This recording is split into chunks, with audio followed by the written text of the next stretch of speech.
PC 운영체제의 5번째 시간이 되겠습니다. 드디어 윈도우즈 마지막 5번째 시간 진행하도록 하겠습니다. 이전 시간까지 해서는 윈도우즈의 기능 관련해서 말씀을 드렸고요. 이제 정리하는 단계가 되겠습니다. 윈도우즈 개념을 말씀을 드릴 텐데 윈도우즈 특징이 있습니다. 특징을 정리하도록 하고요. 그리고 윈도우즈를 부팅하는 방식이 몇 가지가 있는데 정리해 드리도록 하겠습니다.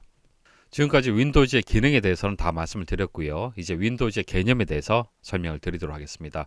윈도우즈의 기능에 대해서 어느 정도 이해를 하셨으면은 그래도 암기보다는 이해해서 답을 찾을 수가 있을 겁니다. 한번 보도록 하겠습니다. 윈도우즈는 당시 널리 쓰이던 MS-DOS에서 멀티태스킹과 구의 환경을 제공하기 위한 응용 프로그램으로 출시된 운영체제다. MS-DOS 이것은 키보드를 이용할 수가 있지 마우스는 이용할 수가 없습니다. 그래서 명령어, 문자를 이용을 해서 컴퓨터와 서로 인터페이스 할 수밖에 없어요. 사람이 있으면은 자 컴퓨터가 있잖아요. 컴퓨터는 사실 이거 하드웨어 장치잖아요, 그죠? 이 하드웨어 장치를 사람이 직접적으로 이용할 수는 없습니다. 그래서 중간에 필요한 게 운영체제가 되는 거예요.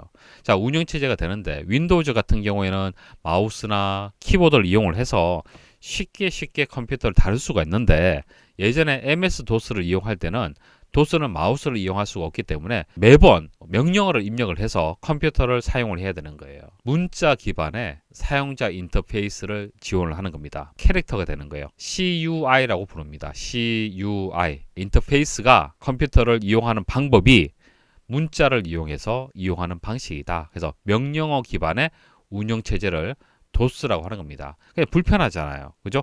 매번 명령어를 다 암기하고 있어야 되고 그래서 나온 것이 윈도우즈가 된다는 얘기입니다. 윈도우즈는 멀티태스킹이 가능해요. 멀티태스킹이 뭐냐면 여러 작업들을 동시에 수행할 수 있습니다. 도스는 그게 안 됐습니다. 음악을 들으려면 음악만 들어야 되고요. 문서 작업을 하려면 문서 작업만 해야 되는 거예요. 그런데 윈도우즈는 아니죠. 멀티로 작업을 할 수가 있잖아요. 음악 프로그램, 그리고 문서 편집기, 인터넷, 게임 동시에 작업 가능합니다. 멀티태스킹 지원하고 구의 환경을 또 지원하죠. 구의라는 것은 유저 인터페이스가 그래픽 유저 인터페이스란 얘기예요. 그래픽 유저 인터페이스. 사용자가 컨트롤하는 마우스의 아이콘을 이용하는 방식이에요.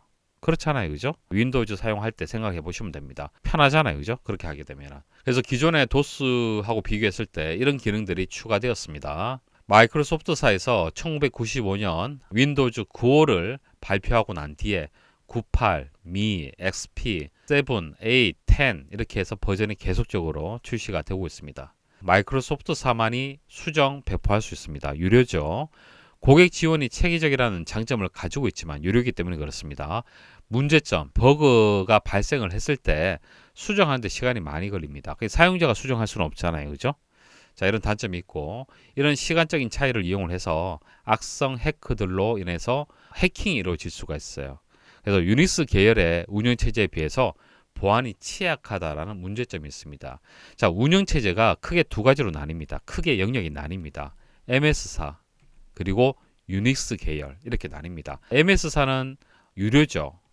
자, 유닉스는 유료도 있고 무료도 있습니다. 근데 유닉스는 좀 유연한 운영체제예요. 내가 수정을 해서 좀 더 개선시킬 수도 있고 그렇습니다. 소스가 공개되어 있기 때문에 그런 거예요. MS의 소스, 운영체제 소스는 공개되지 않죠. 유료로 MS사에서만 직접 관리하는 겁니다. 여러 사용자들이 함께 만드는 게 아니잖아요. 보안상으로 또 문제가 발생을 했을 때 유닉스 계열은 빨리 반영이 됩니다. 근데 MS사는 좀 늦다. 두 번째 특징은요. 선점형의 멀티태스킹을 지원한다. 멀티태스킹은 무엇인지 금방 말씀을 드렸고 선점형이란 것은 양보를 한다. 그렇게 이해를 하시면 좀 쉬워요. 우선순위가 높은 다른 프로세스가 할당된 CPU를 강제로 빼앗을 수 있는 방법이다. 자, 무슨 뜻이냐면은 1번, 2번, 3번, 4번 작업이 있습니다. 1번 작업, 2번 작업, 3번 작업, 4번 작업. 자, 작업을 프로세스다. 일단 그렇게 이해를 하십시오. 프로세스는 다음에 정리를 할 겁니다. 자, 그래서 1번, 2번, 3번, 4번을 멀티태스킹을 하고 있어요. 누가 하는 겁니까? CPU가 하는 거죠. CPU. 처리는 CPU가 하는 겁니다. 그러니까 CPU가 1번, 2번, 3번, 4번 작업을 수행하고 있어요. 수행을 하는데 빠르게 조금씩 처리를 하면서 번갈아 가면서 수행을 하는 겁니다. 자, 이렇게 처리하는 중에 아주 급한 5번 작업이 들어왔어요. 그럼 5번 작업이 기다려야겠지만은 기다리지 않고 이 CPU의 사용 권한을 강제로 뺏어와서 5번을 바로 실행할 수가 있습니다. 5번 입장에서는 뺏어온 거지만은 1번, 2번, 3번, 4번 입장에서는 뺏겼다라고 볼 수가 있겠죠. 양보했다라고 볼 수가 있겠죠. 그래서 선점형의 멀티태스킹이라고 하는 겁니다. 그래서 우선순위가 높은 다른 프로세스가 자 5번이 할당된 CPU를 1, 2, 3, 4번에 할당된 CPU를 강제로 빼앗을 수 있는 방법. 급한 작업을 빨리 수행할 수가 있겠죠. 실시간으로 바로바로 처리 가능하고요. 대화식 10분할 처리 가능합니다. 자, 대화식 10분할 처리가 뭐냐면은 1번 작업, 2번 작업, 3번 작업, 4번 작업이 있으면 CPU가 처리를 하죠. 처리를 하는데 이 CPU를 사용할 수 있는 것을 조금씩 이렇게 분할해서 나눠준다는 얘기예요. 나눠줘서 1번 작업을 이제 요구할 때는 1번 작업 수행하고 2번 작업 요구하면 2번 작업 수행하고 마치 한 사람이 여러 사람하고 동시에 대화하는 것처럼 바로바로 처리가 가능합니다. 그런데 오버헤드가 발생을 해요. 왜냐하면은 만일 순차적으로 처리한다. 그러니까 MS-DOS 같은 경우에는 1번 작업 다 끝나면 2번 작업, 끝나면 3번, 끝나면 4번이에요. 한 번에 하나의 작업밖에 수행을 못합니다. 그런데 동시에 수행을 하잖아요. 그죠? 대화식 10분할 방식으로 해서 처리를 하기 때문에 동시에 작업이 가능한데 어떻게 가능하냐 하면은 이것 조금 처리하고 이 처리된 그러니까 1번 작업이 총 10번을 작업을 해야 되는데 하나만 작업을 했어요. 그럼 하나만 작업했으면은 그 다음에는 2번부터 작업을 해야겠죠. 자, 이런 정보들을 기억을 하고 있어야 되는 거예요. 1번 작업을 다 한 번에 처리해버리면 깔끔하게 끝나는데 1번 작업 처리하다가 2번 작업 처리하고 3번 처리, 4번 처리, 또 뭐 2번, 1번, 3번, 2번, 4번 이런 식으로 해서 처리가 되기 때문에 처리한 내용 외에 현재 상태까지도 같이 저장을 해야 됩니다. 그렇기 때문에 CPU 입장에서는 사실 부담스러워요. 오버헤드라는 것은 부담이 되는 거예요. 부담. 시스템 입장에서. 자, 그래서 오버헤드가 발생을 하는 단점은 있습니다. 단점은 있지만은 CPU가 워낙 고사양의 장치가 되기 때문에 그걸 어느 정도 받아들일 수가 있다는 얘기예요. 처리할 수 있다는 얘기입니다. 그래서 오버헤드가 발생을 하지만 이렇게 대화식 10분할 처리해 주는 것이 더 생산적이다. PNP 기능이 있습니다. 플러그 앤드 플레이가 되죠. 플러그 연결하면은 플레이 할 수 있다는 뜻입니다. 자동 감지 기능 플러그 앤 플레이라고 부르는데 컴퓨터에 주변 기기를 추가할 때 별도의 물리적인 설정을 하지 않아도 설치만 하면 그대로 사용할 수 있도록 하는 기능이다. 꽂아서 바로 사용을 한다. 자, 프린터를 연결을 하면은 프린터 연결 후에 다른 설정하지 않아도 바로 사용할 수 있는 기능. 그게 PNP 기능이 되는 거예요. OLE는 말씀을 드렸죠. 싱글 유저. 컴퓨터 한 대를 한 사람만이 독점적으로 사용할 수 있습니다. 자, 이게 PC가 되는 거죠. PC는 한 사람이 사용을 하는 겁니다. 물론 계정을 만들어서 여러 사람이 사용할 수 있지만은 동시에 사용하는 것은 아니죠. 한 사람만 사용할 수 있는 겁니다. 그래서 뭐 아빠, 나, 엄마 이렇게 있으면은 계정을 하나 만들어서 아빠가 사용할 때는 다른 사람 사용 못하죠. 내가 사용할 때는 부모님 사용 못합니다. 자, 그래서 싱글 유저가 되는 거예요. 근데 서버용 운영체제 유닉스라든지 리눅스라든지 윈도우즈 NT 이런 건 서버 운영체제가 되는데 서버 운영체제는 동시에 여러 사람이 같이 사용할 수가 있습니다. 이것은 멀티 유저 시스템이라고 얘기를 하는 거예요. 당연히 서버는 자, 기사퍼스트 서버는 한 사람만 이용해서는 안 되겠죠. 여러 회원들이 동시에 사용할 수 있어야 됩니다. 윈도우즈는 그렇지 않다. PC용 운영체제가 되기 때문에 그렇다. 32비트 또는 64비트 데이터를 처리한다. 비트, 하나의 비트로 처리할 수 있는 데이터는 0 아니면 1입니다. 하나의 공간에 들어가는 이진수 값은 0 아니면 1 값이 들어가요. 그럼 비트가 두 개면은 몇 개의 정보를 표현할 수가 있겠습니까? 00 혹은 01, 10, 11 네 가지 정보죠. 세 개의 비트가 있으면 어떻게 될까요? 2의 3승이 되는 겁니다. 그러니까 비트가 하나면 2의 1승, 비트가 두 개면 2의 2승계의 정보를 표현할 수가 있는 거예요. 그게 비트의 개념이 되는 겁니다. 가장 기본 단위가 비트예요.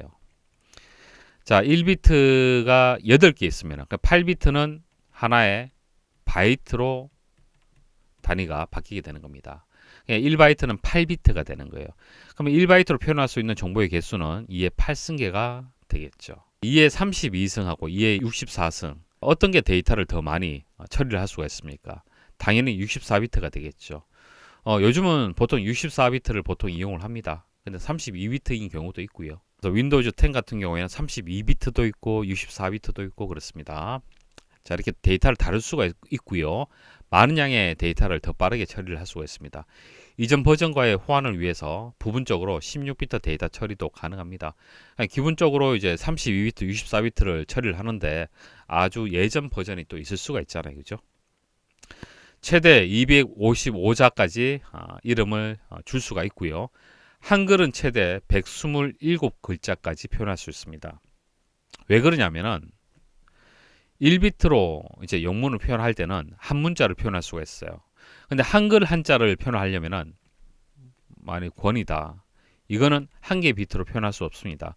비트가 두 개가 필요해요. 그래서 한글은 표현할 수 있는 글자 수가 적습니다. 반 정도가 줄어드는 거죠. 향상된 네트워크 기능을 지원을 하고 있고요. 도스와 호환이 됩니다. 마지막으로 윈도우즈 부팅에 대해서 말씀을 드리고 문제 풀이하고 끝내도록 하겠습니다. 부팅이란 것은 컴퓨터에 전원을 넣는 순간부터 시스템 프로그램을, 그러니까 윈도우즈가 되겠죠, 디스크로부터 주기억장치로 읽어내어 컴퓨터를 이용할 수 있는 상태로 만들어주는 과정이에요. 컴퓨터라는 것이 자, CPU가 있고 그 다음 기억장치가 있는데, 기억장치는 두 가지가 있습니다. 주기억장치가 있고 보조기억장치가 있어요. 여러분들이 사용하는 하드디스크, 보통 디스크라고 얘기를 했을 때 이거는 보조기억장치예요. 보조기억장치는 데이터를 저장하는 역할을 하는 겁니다. 저장. 많은 양의 데이터를 저장할 수가 있어요. 그 다음 주기억장치라는 게 있는데, 주기억장치는 램이란 것도 있고요, 롬이란 것도 있습니다. 자, 다음에 다시 정리를 할 거예요. 그냥 개념만 제가 설명을 드리는 겁니다. 램도 있고 롬이 있는데, 이런 보조기억장치는 저장에 중점을 둔 장치라고 봤을 때 이것은 처리용입니다. 처리. 빨리 처리하기 위해서. 속도가 빨라요. 그 대신 용량은 좀 작습니다. 보조기억장치는 용량은 크죠. 하지만 처리 속도는 좀 떨어져요. 이런 특징을 가지고 있습니다. 그래서 디스크에 윈도우즈의 파일들이 디스크에 일단 저장이 됩니다. 설치를 했다는 얘기는 보조기억장치, 하드디스크에 저장을 했다는 얘기입니다. 윈도우즈가 이렇게 저장을 하고 이것을 읽어 들어와서 주기억장치에 상주시켜 줘야 돼요. 그래야만 CPU가 처리할 수 있습니다. CPU는 보조기억장치에 있는 이 데이터를 처리할 수 없습니다. 이것을 처리하려면 주기억장치로 이렇게 이동시켜서 그 다음 CPU가 처리할 수 있는 겁니다. 다음에 다시 한번 정리를 할게요. 그냥 이렇게 부팅이 되는 거구나. 자, 이 과정이 이제 부팅이 되는 거예요. 자, 부팅 메뉴를 보는 방법은 이제 부팅 중에 F8번 누르게 되면 여러 가지 부팅 메뉴들을 보실 수가 있습니다. 자, 이것도 시험장 가시기 전에 한번 읽어 주시는 것이 좋아요. 지금 읽어도 기억이 그렇게 오래 남지는 않을 겁니다. 안전 모드로 부팅할 수 있습니다. 컴퓨터에 문제가 있을 때는 정상적으로 부팅이 안 되잖아요. 그럼 부팅할 때 F8번을 누릅니다. 그래서 내가 필요한 부팅 방식을 선택을 할 수가 있는 거예요. 컴퓨터 시스템에 문제가 생겼을 때 컴퓨터 운영체제를 진단하기 위한 그런 모드예요. 그러니까 운영체제를 한번 진단을 해보는 겁니다. 어디에 문제가 있는지. 이게 안전 모드가 되는 거고요. 안전 모드 네트워킹 사용. 이것은 안전 모드로 부팅을 하는데 네트워크 서비스를 포함하겠다. 그러니까 인터넷은 사용하겠다. 안전 모드인데 명령 프롬프트, 이건 뭐예요? CMD죠. CMD. 도스가 되는 겁니다. 명령 프롬프트 창을 사용을 하겠다. 부팅 로깅. 이것은 부팅 과정이 기록이 되는 거고요. 저해상도 비디오 사용. 모니터의 해상도가 너무 높아서 부팅이 또 안 되는 경우도 있어요. 그래서 낮은 해상도로 윈도우를 시작을 하겠다. 디버깅 모드. 이것은 IT 전문가라든지 시스템 관리자를 위한 부팅 메뉴가 되겠습니다. 시스템 오류 시 자동 다시 시작 사용 안함. 이것은 다시 시작되지 않도록 하는 겁니다. 오류가 있다 하더라도. 드라이버 서명 적용 사용 안함. 자, 이게 무슨 뜻이냐면은 일단 드라이버라는 것은 말씀드렸다시피 자, 컴퓨터에 외부 장치를 연결할 때 이 장치에 대한 정보를 담고 있는 것이 드라이버다, 그렇게 말씀을 드렸잖아요. 그죠? 드라이버가 설치가 되어 있어야만 이 장치를 이용할 수가 있는 겁니다. 근데 이 드라이버는 보안상으로 문제가 없는지를 확인할 필요가 있잖아요. 그죠? 그래서 드라이버에 인증서를 이용을 해서 서명을 하도록 되어 있습니다. 이게 서명된 드라이버만 설치를 하도록 그렇게 되어 있어요. 그래야만 안정적으로 외부 장치를 연결할 수가 있는 거지 않습니까? 보안상의 문제가 없는 거잖아요. 그죠? 그래서 이렇게 연결이 돼서 사용이 되는데 잠시 이제 부팅이 안 되기 때문에 일시적으로 드라이버 서명이 적용이 안 됐다 하더라도 사용할 수 있도록 하자는 얘기예요. 부적절한 서명이 포함된 드라이버를 설치할 수 있도록 해제를 해주자는 얘기입니다. 그렇게 해서라도 부팅을 하고 싶다는 얘기죠. 표준 모드로 윈도우즈 시작. 자, 기본 부팅 방식이 되겠습니다. 문제 보도록 하겠습니다. 1번. 새로운 하드디스크를 장착하고 시스템을 가동시키면 자동으로 하드웨어를 인식하고 실행하는 기능은 플러그 앤 플레이를 의미를 하는 겁니다. 꽂아서 바로 사용하는 것이죠. 자동 인식 키워드가 되겠습니다. 2번. 운영체제가 주변 기기를 자동으로 인식 플러그 앤 플레이. 3번. 윈도우에 대한 설명으로 옳지 않은 것은 다중 작업 환경 멀티태스킹 지원하고요. 파일 이름은 8자까지 지원한다 이거 아니죠. 255자까지 지원을 합니다. 플러그 앤 플레이 기능을 지원한다. 32비트 환경에 GUI 시스템이 된다. 32비트도 지원되고 64비트도 지원이 되죠. 그래서 4번은 틀린 말은 아닙니다. 4번 윈도우에 대한 설명으로 옳지 않은 것은 1번 다중 작업 환경을 지원한다. 멀티태스킹 맞죠? 2번 CUI 이거 아니죠. CUI는 도스하고 관련된 시스템이 되고 GUI라고 불러야 됩니다. 그래픽 유저 인터페이스. 3번 파일 이름을 255자 맞고요. 플러그 앤 플레이 맞고요. 5번 운영체제의 종류가 아닌 것은 운영체제는 지금 배우고 있는 윈도우즈도 있고 그 다음 도스도 있고요. 리눅스, 유닉스, 여러 가지 종류가 있습니다. 근데 인텔 같은 경우에는 회사 이름이 되겠습니다. 보통 컴퓨터 CPU를 생산을 하죠. 6번 윈도우의 특징으로 옳지 않은 것은 플러그 앤 플레이 기능을 지원한다. 멀티태스킹이 가능하여 여러 작업을 동시에 실행할 수 있다. 프로그램이나 폴더 등을 아이콘화하여 사용자가 편리하게 접근할 수 있다. 다 맞는 설명이죠. 네트워크에 필요한 기능이 추가되어 모뎀이 없어도 통신이 가능하다. 아닙니다. 여러분들 컴퓨터에 보면 랜카드가 다 설치가 되어 있을 거예요. 랜카드를 쓰기 전에 예전에 썼던 방식이 모뎀이란 방식이 있는데 모뎀이라든지 랜카드가 있어야만 네트워크 기능을 사용할 수가 있는 겁니다. 설명이 틀렸어요. 모뎀은 컴퓨터 통신을 위해 예전에 사용했던 장치인데요. 디지털 신호를 아날로그 신호로 변복조, 변환하고 다시 원래 신호로 바꿔주고 하는 그런 장치가 되겠습니다. 컴퓨터는 이해하는 정보가 디지털 신호를 이해를 해요. 1, 0 이런 이진수 값을 이해하는 것이 컴퓨터가 되는 겁니다. 컴퓨터는 내부적으로 처리할 때 디지털 신호로 처리가 되는 거고요. 컴퓨터 내부에서 들어오는 데이터들은 어떤 겁니까? 아날로그 신호가 대부분 들어오죠. 아날로그 신호는 목소리, 했을 때 이런 파장, 이런 것들이 아날로그 신호가 되는 거예요. 그래서 여러분들이 만든 어떤 동영상이 있다라면 그 동영상은 디지털 신호로 바뀌어야만 컴퓨터에서 인식을 할 수가 있는 겁니다.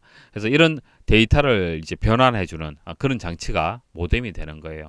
변조는 바꿔준다는 얘기고 복조는 원래의 신호로 다시 원상복구한다.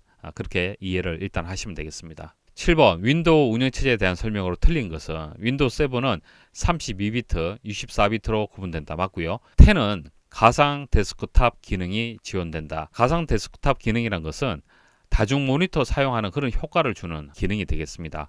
모니터가 한 대라 하더라도 한 대 모니터에 많은 창을 띄워서 효과적으로 작업할 수 있는 그런 기능이 되겠습니다. 그러니까 이 기능이 있어요.